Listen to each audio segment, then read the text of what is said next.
처음에는 하나님이 이스라엘이라는 나라, 하나님의 민족 구약 초반에 사람들을 어떻게 다스렸는지에 대해서 얘기를 합니다.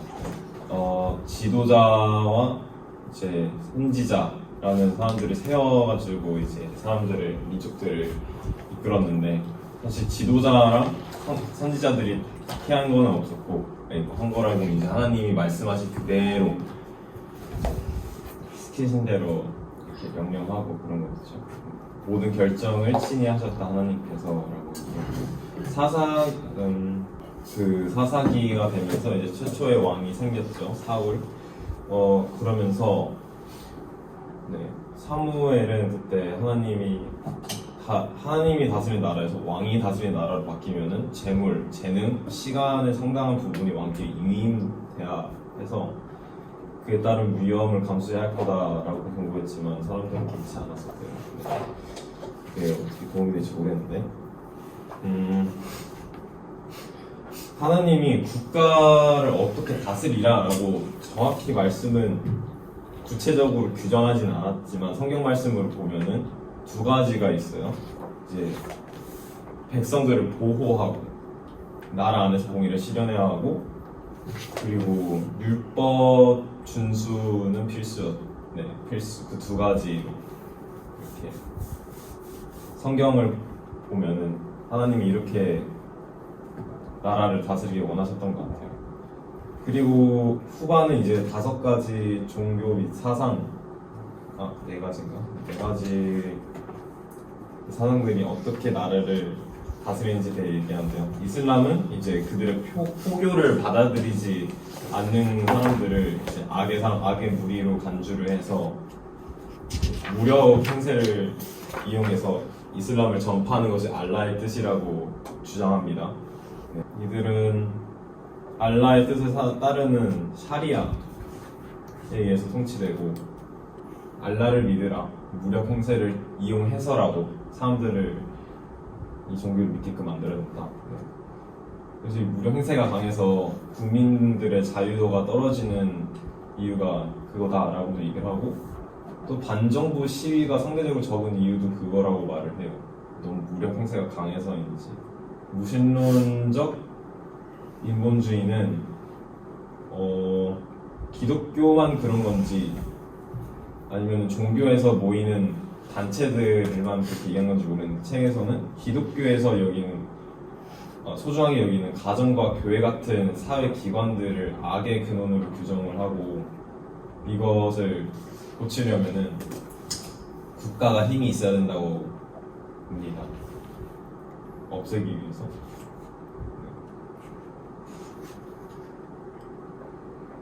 이상주의 국가를 실현하기 위해서는 국가가 해야 할 일이 많기 때문에 우리가 그만큼 세금을 많이 국가한테 주고 권력 또한 많이 줘야 된다라고 말을 하는데, 실제로 국가가 할 수 있는 일과 가정과 교회에서 할 수 있는 일을 가정과 교회와 국가에서 할 수 있는 일과 매우 달라서 사실상 국가가 이들 기관을 대신할 수 없다.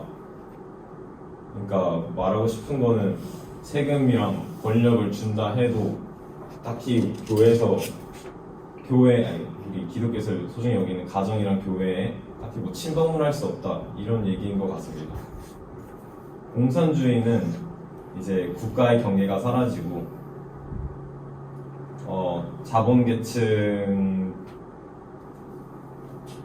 자본계층을 무너뜨리고 인민으로부터 권한을 이양받은 공산당이 모든 권력을 차지하는 사회가 된다라는 게 얘네들의 국가 관리 사상인 것 같아요. 생각인 것 같아요. 자본주의 국가는 노동의 가치를 시장이 결정하는데, 자본주의 국가들은, 사회주의나 공산주의 국가들은 노멘클라투라라는 관리가 결정을 하지만 그 기준에 대해서는 밝히는 바가 없다고 하네요. 거의 다수결로 정의는 행복을 강제 주입하는 것이다 라고 생각을 한대요. 마지막 뉴에이지는 절대적인 기준이나 도덕률의 필요성을 부정하지 않기 때문에 국가의 강력한 법률이 시행되는 것을 찬성하지 않는다. 되게 오픈된 그런 방식으로 네, 국가를 다스리네요. 되게 존중, 이거 뭐뭐에도 존중, 저거에도 존중. 네. 왜냐면 얘네들은 소수자와 약자들을 보호하는 것이 최고의 가치다라고 여기기 때문입니다. 마지막에 미국 신학자 라인홀트 니부어의 책 그 저서와 뭐 거기에 적힌 글을 가지고 마무리하는데요. 인간 개개인의 도덕적일 수 있지만 집단은 비도덕적인 일을 스스럼 없이 저지를 수 있으며 어떤 경우에는 권장에까지 한다 라는 이 코어트가 저서에 있었는데 이런 일이 일어나는 이유가 개개인의 악이 집단에서 만들어진 익명의 방패 때문에 집단에 있으면 자기랑 개인 정보가 잘 드러나지 않기 때문에 그러니까 자기가 이런 말을 해도 그 집단의 탓이 돼버리니까 그래서 되게 막 나간다. 그래서 집단이 악한 이유에 대해서 얘기를 하고 있습니다. 네, 이상입니다. 자, 그러면 우리 근제하고의 국가에 대해서 발표를 했는데 이 발표에 대해 질문이 있으면 허심탄회하게 질문을 조금 하습니다. 네, 질문 있습니다. 좀 공경에 빠지는 질문을 하고. 이 책의 저자는 인본주의적 이상주의자들이 국제연합, 유엔이 무신론적 개혁을 전파하기 위해 세워졌다는데 그러면 유엔이 해체되어야 된다고 보시나요? 사실 이 유엔 얘기를 왜 했을까 라고 저도 이거에 대해서 설명은 안 했는데 해체돼야 된다.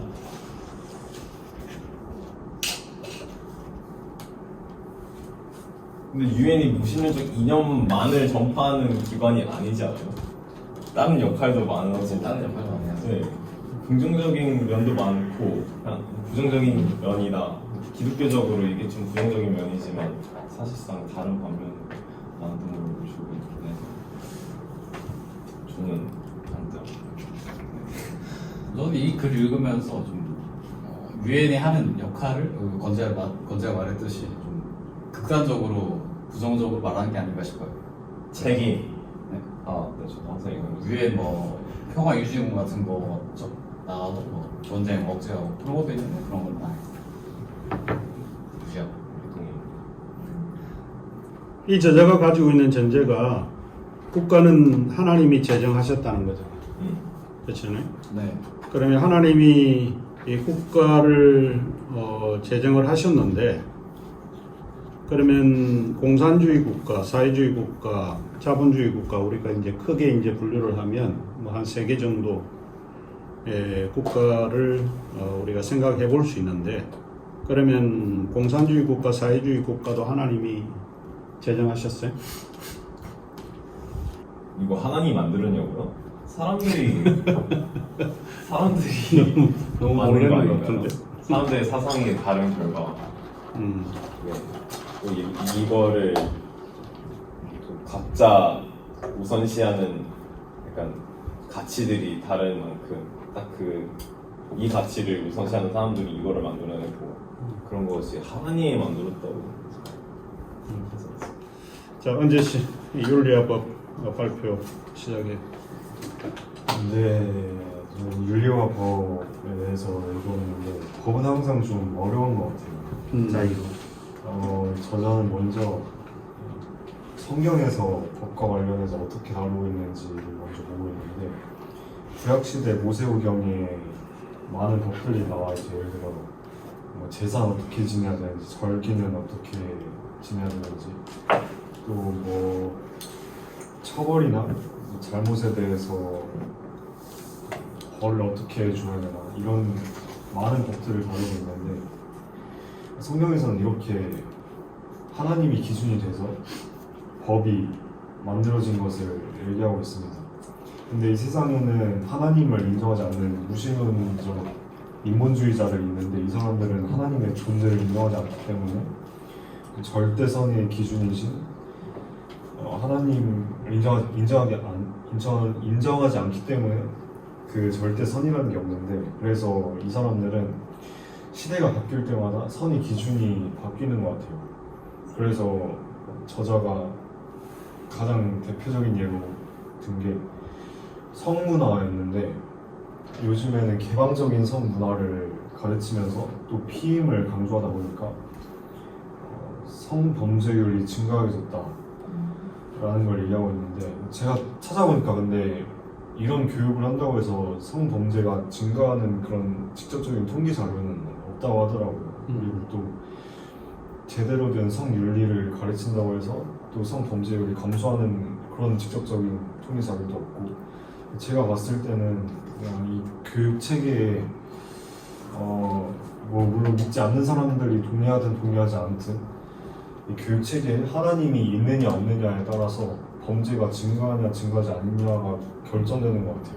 그러니까 교육 체계가 얼마나 하나님 뜻에 부합하는가에 따라서 하나님 뜻에 맞는다면 좀 나라가 좀 잘 세워지고 범죄도 좀 줄어들고 사람들이 좀 선하게 살려고 노력하고 그런 모습을 보이는 반면, 요즘같이 PC주의나 뭐 동성애를 합법화시키려고 하고 이렇게 하나님을 부재시키는 교육을 할 때 더 성범죄가 증가하는 것 같아요. 그러니까 여기서 저자가 말하는 건 성문화, 개방적인 성문화와 피임을 강조하다 보니까 성범죄율이 증가했다라고 말하는데, 이것보다는 하나님이 부재한 교육을 시킬 때 성범죄가 증가한다 이렇게 보는 게 제 생각에는 맞다고 생각합니다.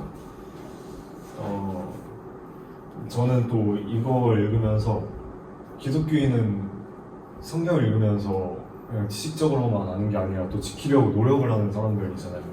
때로는 우리가 이 성경 말씀이 있다고 해서 참 불편하다고 느낄 때도 많은데, 또 어떻게 생각해보면 이 성경 말씀이라는 이 절대적인 법이 없었다면 오히려 더 불편했을 것 같다는 생각이 드는 게,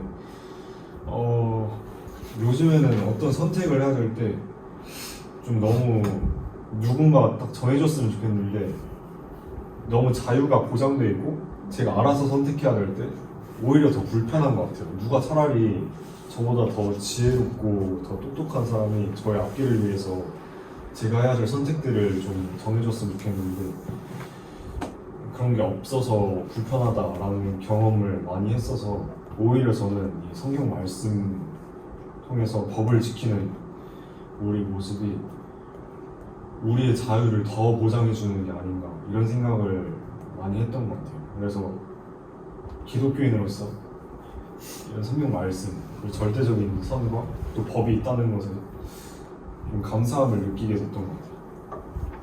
이상입니다. 자, 그러면 우리 은재 씨가 발표하는 내용에 대해서 질문. 결정을 하기 어렵다고 하셨는데 그 예시를 한번 들어줄 수 있나요?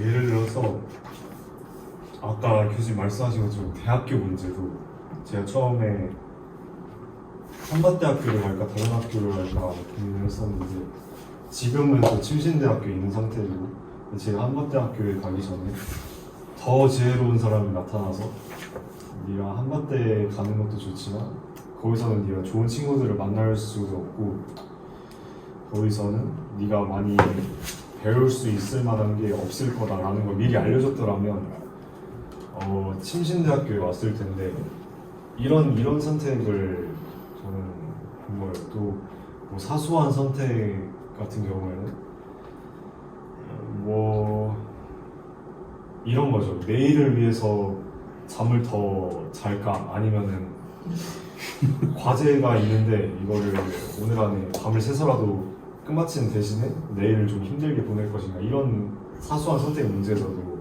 누군가 내일의 더 나은 날을 만들기 위해서는 어떤 선택을 해야 될지를 좀 결정을 해줬으면 좋겠는데, 이런 사소한 선택에서도 좀 많이 고민을 했던 것 같아요. 그건 언성이 얘기하는 게 아니야. 맞아요. 밤 새가지고 과제하는 거 과제 못 끝내 그거. 차라리 단순하면 이렇게 더 지혜로운 사람 필요 없었을 텐데 좀 잡다한 생각이 많아가지고 누군가 결정을 해줬으면 좋겠다 이런 생각을 했던 것 같아요. 그러면 이분은 윤리와 법에서 우리가 의존해야 되는 게 십계명 같은 거라는 거지. 네. 일종의 이 십계명이 이제 도덕법이니까 네. 그잖아요. 질문이 있습니다. 질문. 이게 이런 비인법을 가르친다고 해서 성범죄가 높아진다는 걸 어떻게 입증할 수 있죠? 통계가 나왔나요? 아니요 통계가 없다고 제가 아까 그렇군요. 제가 집중을 안 한 탓입니다. 근데 저도 이게 이거 보고 이게 팩트인가 맞는지 찾아봤는데 그 통계 자료는 직접적으로 연구된 게 없다고 하더라고요. 근데 이 사람은 왜 이렇게 썼을까요? 나온 것도 없는데 왜 이렇게 썼... 네.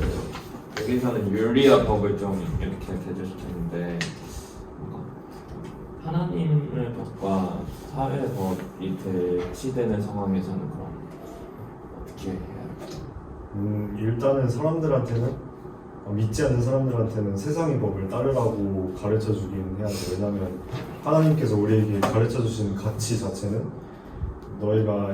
내가 명령한 것을 지켜라, 순종해라 라는 가치이기 때문에 우리가 무작정 사람들에게 믿지 않는 사람들에게 하나님의 법을 따르세요 라고 말할 필요는 없고 그냥 하나님이 우리에게 가르쳐 주셨듯이 믿지 않는 사람들에게는 그냥 세상의 법을 따르는 것이 유익할 것이다 정도로 그들을 가르쳐 주면 될 것 같아요. 가이사의 것은 가이사에게 주듯이 그 사람들에게는 하나님 법을 굳이 강조할 필요는 없고 이미 잘 만들어진 법이 있단 말이에요. 이 법을 사람들이 잘 지키게끔 하는 게 우리의 역할인 것 같습니다.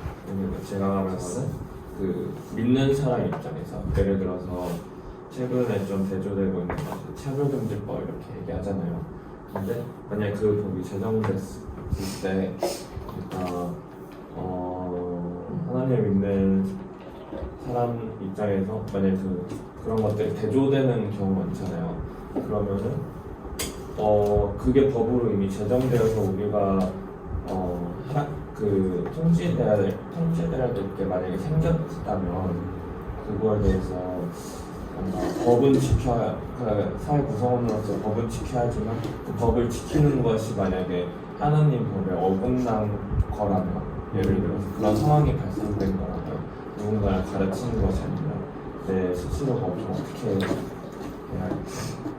이건 사람마다 의견이 좀 다를 수 있을 것 같은데 일단 저는 하나님의 뜻과 맞지 않는 법이 제정된다고 하면 좀 목숨 걸고 이걸 반대해야 된다고 생각을 할 것 같아요. 왜냐하면 이 세상에 믿지 않는 사람들을 위한 세상의 법이라는 건 하나님의 법을 대신해서 믿지 않는 사람들이 잘 살게끔 만들어주는 것인데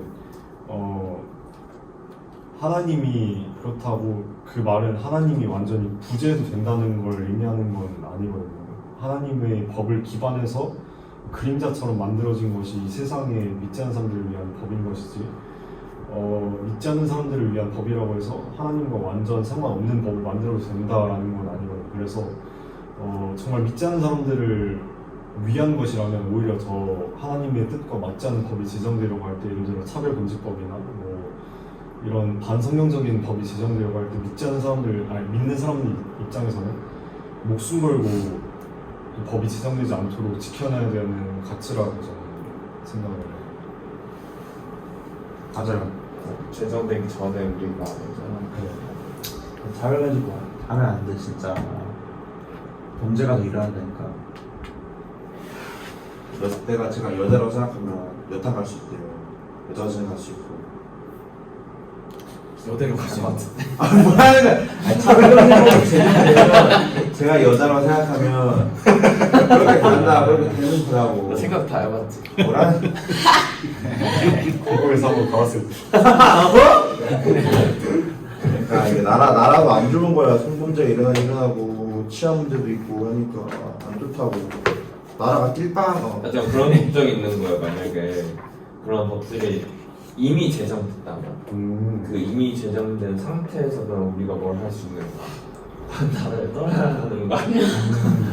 근데 만약에 그 최근에 막 영국에서도 기도하는 거 자체 아예 금지시켜버렸다고 하더라고요 뉴스에서. 근데 오히려 그 상황 속에서 젊은 그 기독교인들이 급증한다 그런 뉴스를 봤는데 만약에 이미 제정된 상태였다면 그 다음에 그래서 우리가 만약 영국처럼 기도할 수도 없고 더 나아가서 만약에 교회를 아예 해체시켜버린다면 그 상황에서는 우리가 뭘 할 수 있지? 라는 생각이 드는 거예요. 좀 무서운 거예요. 그래서 성교 가요. 따라가요. 여행을 떠나요. 성교. 아. 근데 그러면 뭔가 그냥 그 문제를 그냥 떠나는 것 같잖아. 그냥 그 문제를 회피하는 것 같아. 그 사람들이 깨닫겠지. 이거는 안 좋은 법을 생각하고. 이미 법이 제정되어 있을 경우는 사실 사후 처방보다는 사전 예방이 더 좋긴 해요. 근데 이미 법이 제정되어 있을 때는 물론 어떤 일각에서는 어떤 기독교인들이 이렇게 말할 수도 있을 것 같아요. 이 법이라는 게 하나님께서 허락하신 거라서 우리에게 주어진 거다라고 생각해서 그냥 뭐 성경에 맞지 않는 것처럼 보여도 뭐 하나님께서 허락하신 것이니까 우리가 지켜야 된다라고 말하는 기독교인들도 있을 텐데 제 생각에는 성경과 맞지 않는 법이 이미 제정됐다고 하면 저는 제가 감옥 간 한이 있더라도 좀 안 지키고 오히려 좀 많이 싸워보려고 노력할 것 같아요. 목숨을 좀 강경하게 좀 대응할 것 같아요. 개인적인 생각. 그친 개 아프죠. 저는 공범파여서. 네. 신법과 실정법 우리 35가 자 발표 시작하겠습니다. 네, 우리 기독교는 절대적 진리이신 하나님이 주신 신법이 있지만 무신론자는 절대적 진리를 부정한다고 저자는 말합니다. 인간은 진화하고 사회도 진화한다고 믿는 게 이 무신론자의 주장입니다.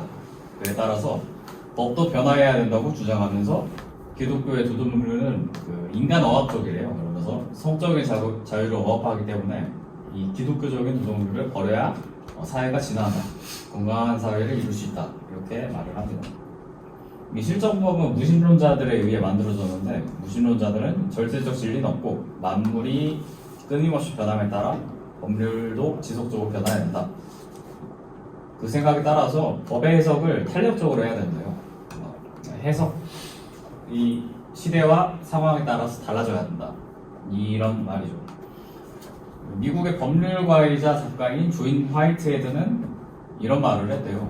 법의 영속성과 절대적 기준이 없을 땐 법 해석자의 자유로 해석되고 집행되는데 만약 법의 영속성이 있다면 그 계속 지속되는 그런 속성이죠. 어떤 절대적 기준이 존재해야 됩니다. 그래서 기독교는 절대적 진리 위에 법체제가 세워져 있는데 이 실정법은 타락한 인간 본성 위에 만들어졌고 집행되기 때문에 권력자에게 절대적으로 유리한 법이라고 말합니다. 그리고 다음 페이지로 넘어가면 저자는 실정법에 대해 계속 말하고 있는데요. 이 실정법과 자연법의 대비됨을 한번 살펴볼 필요가 있어요. 이 실정법은 입법을 통해 만들어졌어요. 그러니까 사람들이 제정을 하고 국회에서 입법기관에서 입법을 통해서 법체계가 만들어졌는데 이 자연법은 입법을 통해 만들어지지 않은 법이에요. 그러니까 그냥 사람들의 보편적인 인식 내에 존재하는 예를 들어 뭐 살인하면 안 된다. 남의 것을 도둑질하면 안 된다. 뭐 이런 어느 시대나 통용되는 그런 법이 바로 자연법이에요. 그래서 흔히 오늘날 법이라고 하면은 되게 실정법을 의미합니다. 그래서 이 저자는 실정법 체계가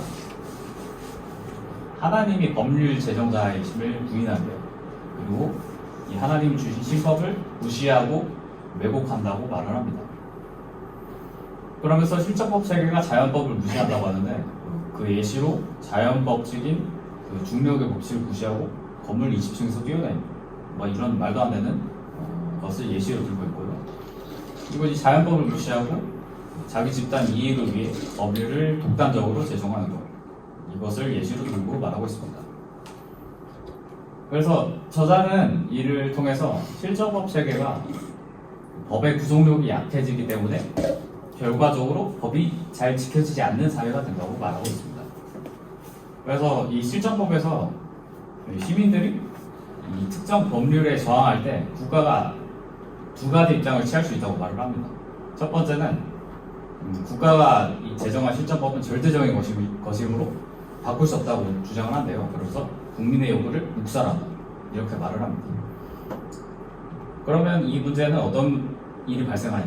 이 입장은 어떤 문제가 발생하냐? 독재나 이 국민의 인권을 억압하는 일이 발생합니다. 이 무신론자에게 인권은 하나님이 아닌 국가에서 이르는 거예요. 그래서 국가가 개인의 인권을 유보시키고 축소할 수 있다고 본다고 합니다. 그리고 두 번째 입장은 이 국민의 요구에 국가가 급진적 변화를 지속적으로 허용하거나 국민의 요구를 억압하다가 국민과의 충돌을 패하는 경우예요. 이럴 경우에는 국가의 권위가 낮아지고 법 체제와 사회 안정성이 훼손된다고 합니다. 예를 들면 프랑스 혁명이나 제1차 러시아 혁명에서 혁명 주동자들이 반대자를 수총해서 사회가 혼란이 야기된 것을 예시로 들고 있어요. 그래서 결국은 혁명 이전의 구체제로 돌아갔다고 말을 합니다. 그래서 이를 통해 저자는 실정법의 문제를 독재와 권력의 오남용, 이걸 예시로 들면서 비판을 합니다. 그리고 마지막 장에서 실정법과 다르게 이스라엘은 신법을 믿는 사회였어요. 그래서 하나님을 잘 믿는 시대의 이스라엘은 사회도 안정되고 인권도 보호되고 번성한 국가였는데, 반대로 신법을 믿지 않는 이스라엘, 그러니까 타락한 이스라엘은 그 반대였죠. 사회도 혼란되고 무상화 생기고, 그래서 많은 사상이 혼합되어 있고, 그리고 인권도 막 보호되지 않았죠. 자기 자식을 불 속으로 걷게 해서 인신 제사를 드리고 막 그런. 이를 통해서 저자는 인간 중심의 법 체계에서 새로운 법과 정부와 제도를 많이 고안하고 해결책을 제시하지만 그 해결책들은 한계가 있다고 지적을 합니다. 그러면서 신법과 달리 실정법의 끝은 권력자의 독재다라고 말하면서 절대적 기준인 신법을 채워야 하는 필요성을 강조하면서 결론을 내립니다. 네, 이상입니다. 자, 질문 있으면 질문. 없어버렸잖아. 저 질문 있습니다.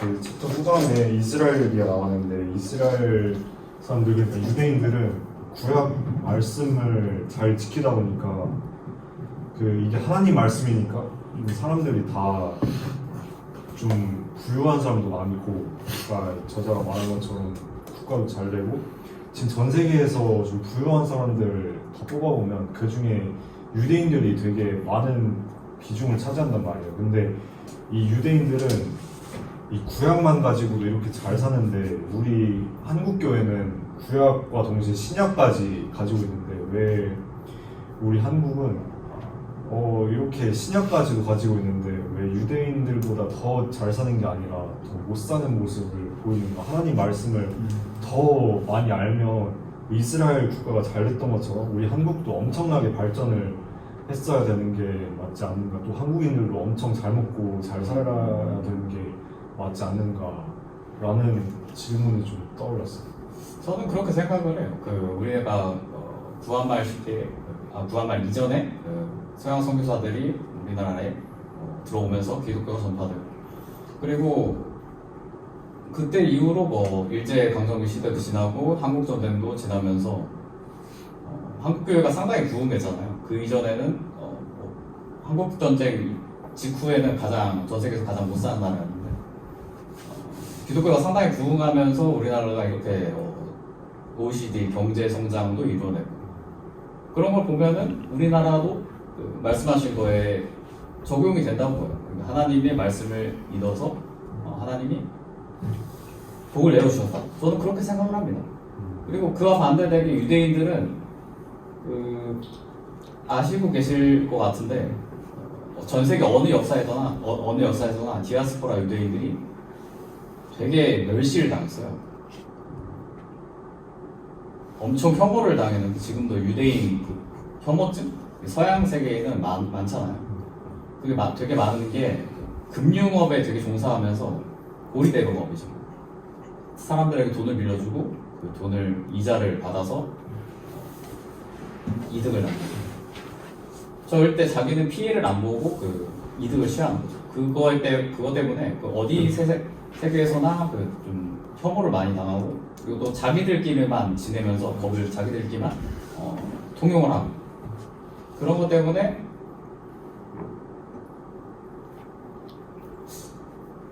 좀 상당히 유대인이 이기적이라는 생각을 많이 어디 역사에서나 좀 인식을 받았어요. 저도 그렇게 유대인들이 다른 문화권에서도 많이 이기적으로 행하지 않았나. 그래서 이렇게 잘 살게 되지 않았나라는 생각을 했어요.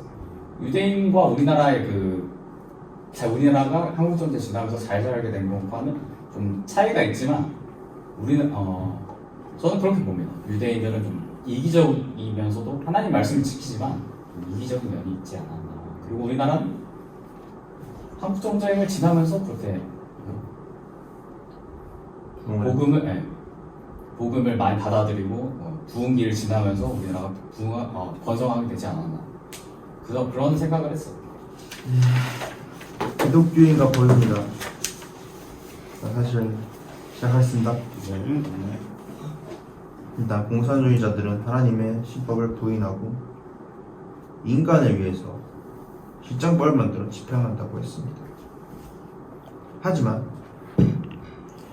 이거는 일단 공산주의자들 그 윗사람들이 만든 거니까 아무래도 아까 누가 발표한 것처럼 은정인가? 아무튼 발표하신 것처럼 인간이 만들었으니까 이게 높은 사람한테 더 권력자들한테 더 편파적으로 유리하게 된다 이런 느낌입니다. 이런 법 체계여서 권력자들한테 아무래도 더 좋은 법이라고 보고요. 그 다음에 포스트 모더니즘은 프랑스 좌파 지식인들이 소련의 전체주의적 독재와 강제노동 수용소를 통한 압제, 진저리를 일치는 개인의 자유를 보장하기 위해서 만든 거래요. 그런데 이것도 똑같이 높은 사람, 권력자의 삶을 사던 사람들이 만들었으니까 이것도 개인의 자유를 보장하는 게 아니라 윗사람들의 이속을 챙기는 그런 법이라고 생각하고, 또 공산주의가 억압받는 노동자와 농민을 보호하는 것에서 한 걸음 더 나아가 다양한 비주류를 규합하여 자기들의 지지 기반을 넓히기 위한 전략이래요. 이게 그러니까 아랫사람들, 약간 평민들이나 아니면 더 아래 약간 노동자 이런 계급을 이런 거를 해방하기 위해서 만든 법이지만 결과적으로 기독교가 중요시하는 거를 반하는 그런 법이라고 합니다. 일단 기독교가 중요시하는 거는 결혼제도와 가정 이런 거잖아요. 이런 거를 더 안전하게 지키는 그런 건데 이거를 약화시키는 거래요. 포스트 모더니즘이. 그래서 포스트 모더니즘은 기독교의 절대적인 신법뿐 아니라 실정법에 대해서도 반하는 영향을 끼친대요. 넘어가겠습니다. 그 다음에 뉴에이지는 절대적인 기준이 없대요. 그래서 브라만과 아트만의 합의를 방해할 수 있는 엄격한 법질서에 대해 반대한대요. 불교처럼 약간 큰 깨달음을 받기 위해서는 절대적인 그런 법이 방해가 된다고 생각하기 때문에 자신의 내면에 대해 진실하게만 한다면 어떤 행동도 이게 무조건 합리화될 수 있는 그런 사람들이 뉴에이지라는 사람 법이라 그 뉴에이지를 믿는 사람들입니다.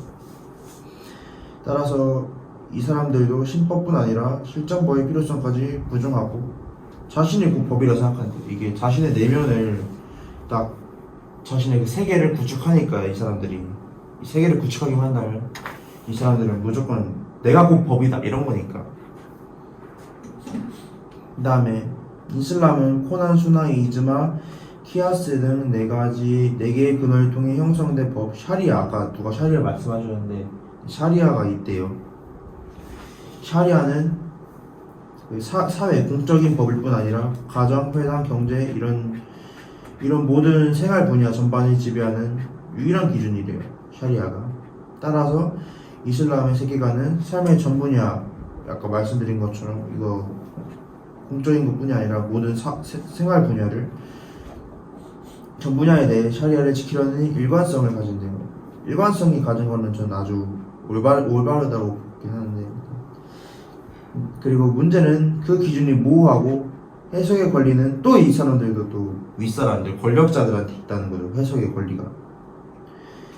이래서 이슬람 국가는 삼권 분립이 없대요. 무조건 지도자, 샤리아 해석에 대해 무조건 복종해야 하기 때문에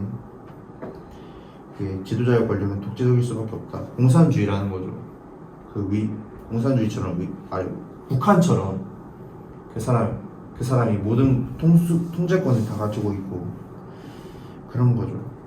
그래서 하나님의 제정하신 법, 정신을 사랑하는 마음으로 지키는 것이 아니라 문자적인 준수에 모이기 때문에 형식적일 수밖에 없대요. 하나님의 사랑을 이해하지 못한 이스라엘의 율법이나 형식의 말인 유교의 도덕률이나 율법주의적인 기독교처럼 권위적이고 위선적일 수밖에 없다. 다 그냥 또이또이 한다는 거잖아요.